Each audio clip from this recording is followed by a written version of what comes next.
Shiv Sena MP Sanjay Raut react అయ్యారు. ప్రస్తుతం ఏం మాట్లాడారో కూడా చూద్దాం. महाविकास आघाडीला दारुण पराभव हा शब्द मी अजूनही मानायला तयार नाही.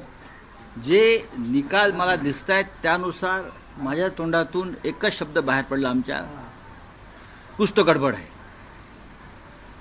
एकनाथ शिंदे यांना 56 जागा कोणत्या भरोशावर मिळत आहेत?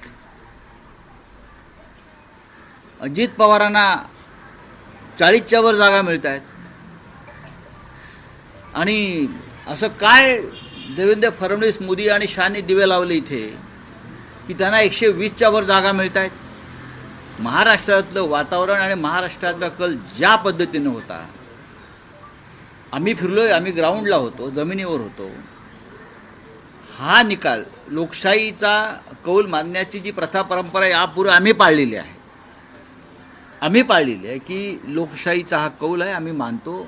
पण हा कौल कसा मानावा हा या राज्याच्या जनतेलाही प्रश्न पडला असेल.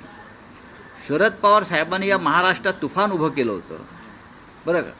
तुम्ही त्यांना 10 जागाही द्यायला तयार नाही. ते असं शक्य आहे का या महाराष्ट्रामध्ये? ही काय गडबड आहे हे आता सगळ्यांना कळेल. पण आम्ही हा निकाल जरी आला असला, हा निकाल जनतेचा कौल आहे असं मानायला आम्ही तयार नाही. जनतेचा कौल हा नव्हता.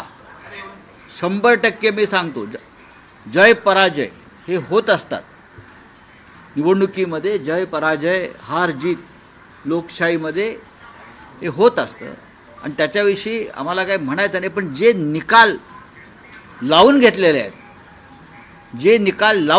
आहेत, त्या लावून घेतलेल्या निकालावर माझ्यासारख्या लोकशाही मानणाऱ्या माणसाचाही विश्वास असू शकत नाही.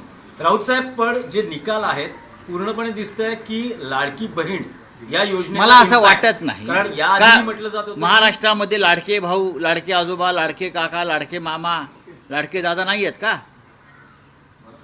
आहेत ना. मी परत सांगतो की काहीतरी गडबड आहे आणि ही मोठी गडबड आहे. महाराष्ट्रावर अडाणीचं बारीक लक्ष होतं. विशेषतः काल अडाणीचा अटक वॉरंट निघाल्यानंतर अशा प्रकारचे निकाल येतील का अशी आमच्या मनात शंका होती. गौतम अडाणीला अमेरिकेतून काल जे अटक वॉरंट निघालं, त्यांच्यावर जे भ्रष्टाचाराचे आरोप झाले, ते अप्रत्यक्षपणे भ्रष्टाचाराचे आरोप हे भारतीय जनता पक्षावरच होते, शिंद्यांवर होते. कारण या निवडणुकीमध्ये सगळ्यात जास्त पैशाचा वापर आणि ताकद ही अडाणींनी लावली. आणि आता या निकालावरती गौतम अडाणीचा प्रभाव आहे का? कारण अडाणी, मोदी आणि फडणवीस, शिंदे वेगळे नाहीत. नाही, पण राऊत साहेब तुम्ही म्हणताय की काहीतरी गडबड आहे, तर नेमकं तुम्हाला काय म्हणायचं आहे? मी पाहू ना आता. ईव्हीएम मध्ये गडबड आहे की या पैशाचा वापर ही गडबड आहे? पैशाचा वापर झालेला आहे याच्याविषयी माझ्या मनात काही शंका नाही. तुम्हालाही माहिती आहे पैशाचा किती मोठ्या प्रमाणात वापर झाला. एकनाथ शिंदे सर्व आमदार कसे काय निवडून?